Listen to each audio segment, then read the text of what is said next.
긍정을 부르는 말의 힘을 활용한다.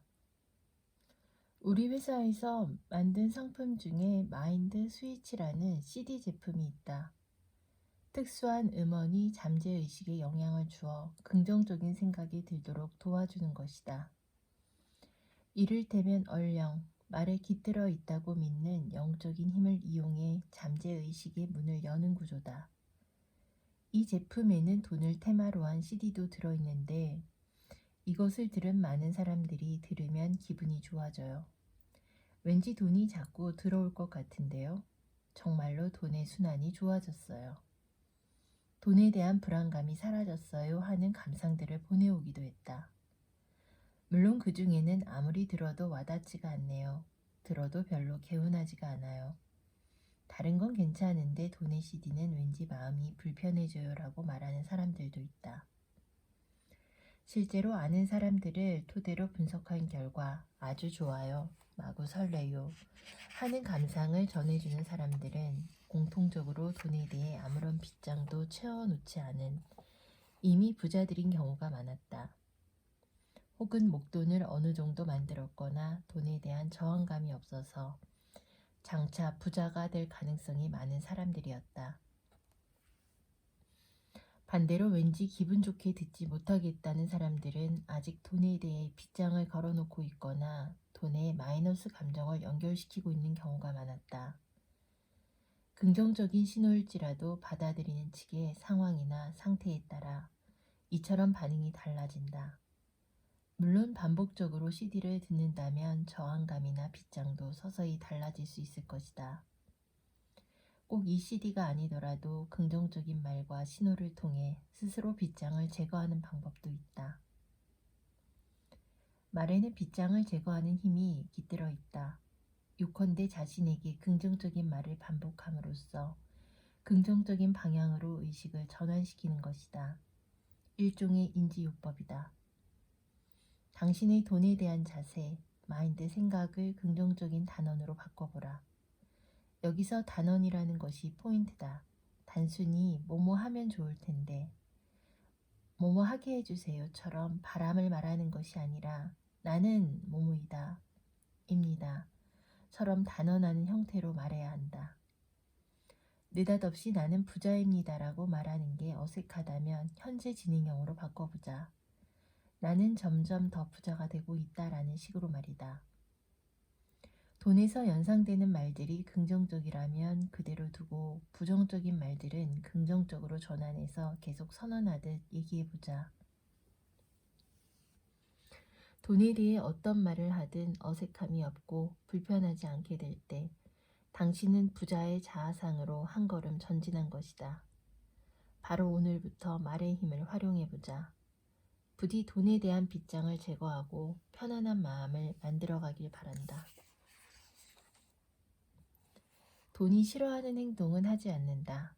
앞에서 이야기했듯이 나도 예전에는 돈에 대해 빗장을 걸어두고 있었기 때문에 돈에 대해 혐오감을 갖기도 했고 부자들에게 질투의 감정을 품기도 했으며 빚까지 있다 보니 하는 일에 최선을 다하는 게 억울한 심정까지 들었던 적도 있었다. 빚은 당연히 갚아야 하는 것이다. 빌린 걸 돌려주기 위해 진심으로 노력하지 않거나 정해진 길에 돌려주지 않는다거나 약속을 지키지 않는 일은 있어서는 안 된다. 평생 돈으로 고생하게 될 일이다. 그런데 나는 그 당연한 일을 가볍게 여긴 적이 있다. 당연한 대가로 그때 내게는 돈이 전혀 따라주지 않았다. 30이 되던 해 나는 이혼의 아픔을 겪었다. 그때 돈이 절실히 필요한 상황이 생겨 나는 오빠에게 500만 원을 빌렸다. 매달 30만 원씩 갚겠다고 약속을 했고 나름 성실히 갚아 나갔다. 그런데 마지막 한 달이 남았을 시점에 갑자기 돈이 부족해지는 바람에 30만 원을 갚지 못했다. 솔직히 거의 다 갚았잖아. 겨우 30만 원인데 하는 마음도 있었고 오빠도 내게 달라고 하지 않으니 슬그머니 넘어가게 된 것이다. 그런데 돌이켜보면 사실 그건 오빠에게 아주 신뢰되는 행동이었다. 한참 시간이 지나고 아차 싶은 마음이 들어 바로 갚았고 그리고 나서야 나는 홀가분해질 수 있었다. 그 이후로 나는 늘 다음의 격언을 항상 마음에 새기려고 노력하고 있다. 작은 일에 충실한 사람이 큰 일에도 충실할 수 있다. 1억은 단 1원이 부족해도 1억이 되지 못한다.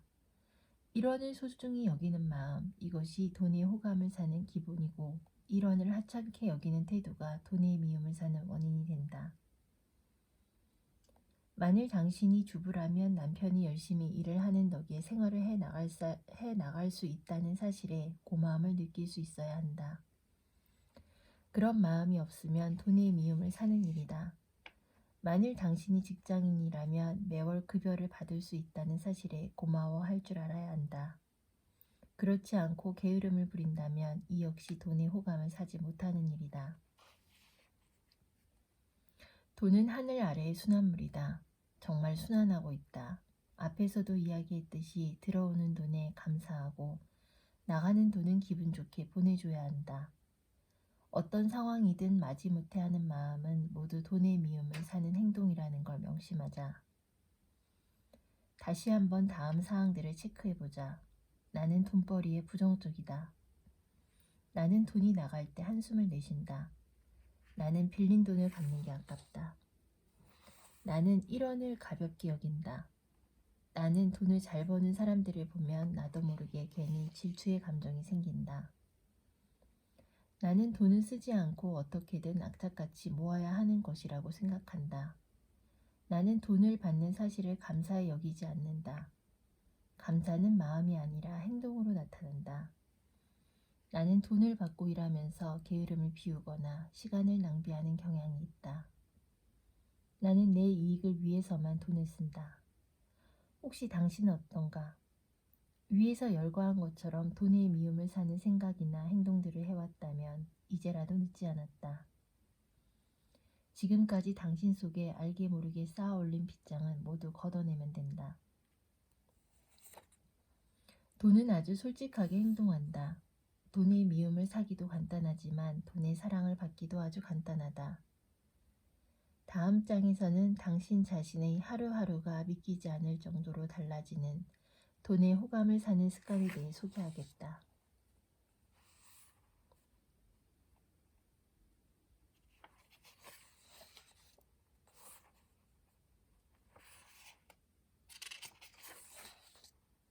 갖고 싶은가 아닌가를 판단 기준으로 삼는다.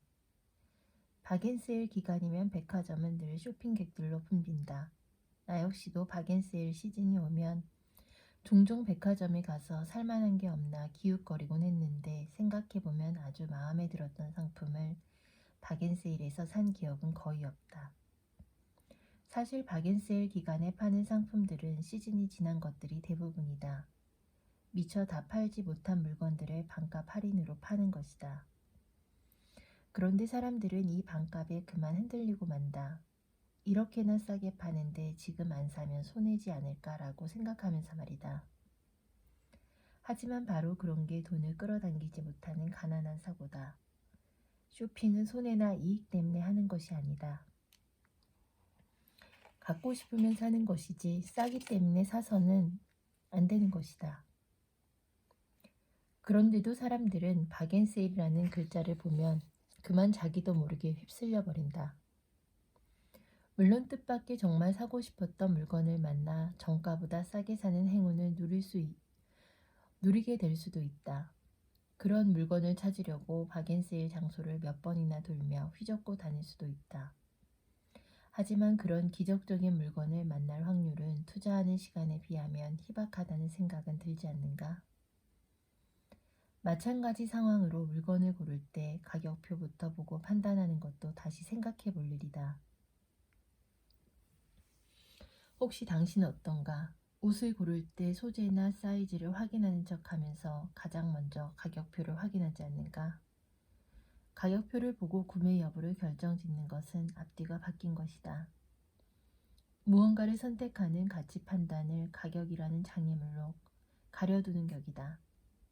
내가 살 수 있는 가격인가 사지 못하는 가격인가 하는 것보다 중요한 기준은 내게 정말 필요한 것인가 내가 정말 갖고 싶은 것인가 하는 점이다. 그런데 많은 사람들은 전자의 기준에 좌지우지되고 난다. 가격의 노예가 되어 자신의 진정한 필요와 욕구를 무시하는 선택을 하는 것이다. 그렇기 때문에 옷을 고를 때에는 내게 필요한가, 이 옷을 입은 내 모습을 생각하며 설레는가, 두근거리는가, 하고 싶은가, 입고 싶은가 등을 먼저 판단 기준으로 삼아야 한다. 그래야 자신의 미적 감각도 둔해지지 않는다. 또 선택지도 훨씬 넓어진다. 주머니 사정은 그 다음에 고려해도 늦지 않다. 식사를 할 때도 마찬가지다. 싸니까 비싸니까가 아니라 정말로 먹고 싶은지를 판단 기준으로 삼는 것이다. 여기에 반론을 제기하는 사람도 있을 수 있다. 갖고 있는 돈은 제한적일 수밖에 없는데 현실적으로 어떻게 그게 가능하냐. 하고 싶은 대로 다 하고 사고 싶은 걸 다 사면 돈 관리는 대체 어떻게 하냐 등등. 하지만 나는 이런 부정적 생각들이 돈의 호감을 사는 습관과 멀어지는 것이라 생각한다. 요컨대 계획 없이 계속 쓰자는 것이 아니라 가장 기분 좋아지는 선택을 우선시하자는 것이다. 만족도가 상승하면 오히려 불필요한 쇼핑을 하는 횟수도 줄어든다. 가난한 사고에서 탈출하려면 돈에 좌우되지 않고 갖고 싶다는 자신의 감각을 따라야 한다. 분명히 무언가가 조금씩 변한다. 내 경험상 확실히 그렇다. 나는 두 가지 물건 중에서 어떤 걸 선택할지 망설여질 때는 오히려 더 비싼 걸 고르기도 한다. 그러면 물건에 더 애착이 생기고 더 소중하게 다루게 된다. 나아가 나는 그럴 만한 가치가 있다는 생각에 자존감도 더 높아진다. 자신의 가치는 스스로 결정하는 것이다. 그러니 돈을 쓸 때는 가격이 아니라 나의 가치를 생각하자. 그러면 돈을 쓰더라도 결과적으로는 돈의 흐름에 좋은 영향을 준다. 괜히 쇼핑을 할 이유도 없어지고 돈도 더 소중히 쓰게 되니 말이다.